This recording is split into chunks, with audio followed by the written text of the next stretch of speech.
داری کجا میری؟ صبح خیر. پرسیدم کجا میری؟ برای کار تو میرم. برای کدوم کارم؟ شماره عمو سراج رو پیدا کنم.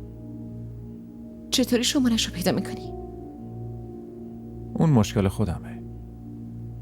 تو صبونتو بخور. به رافعه بگو برات بیاره. و کی برمیگردی خونه؟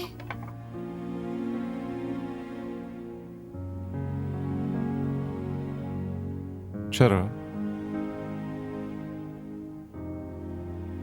من همینجوری پرسیدم. آره، همینطوری پرسیدی. این دل گاهی الکی متوهم میشه. زودتر این مشکل حل کن بهادر. من دیگه نمیتونم اینجا بمونم.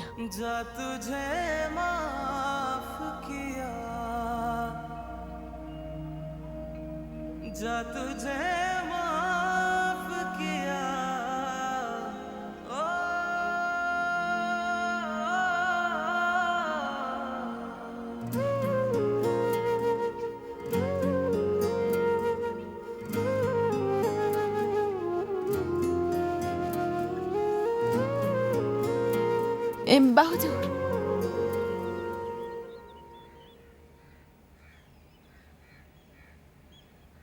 کیف تو جا گذاشتی.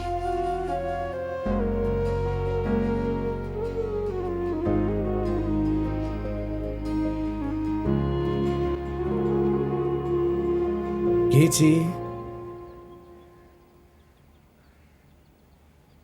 بیا اینجا دخترم.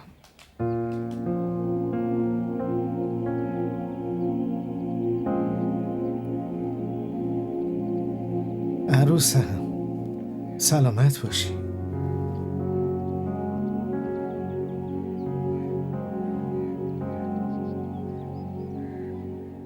सितम है खुदाया क्यों प्यार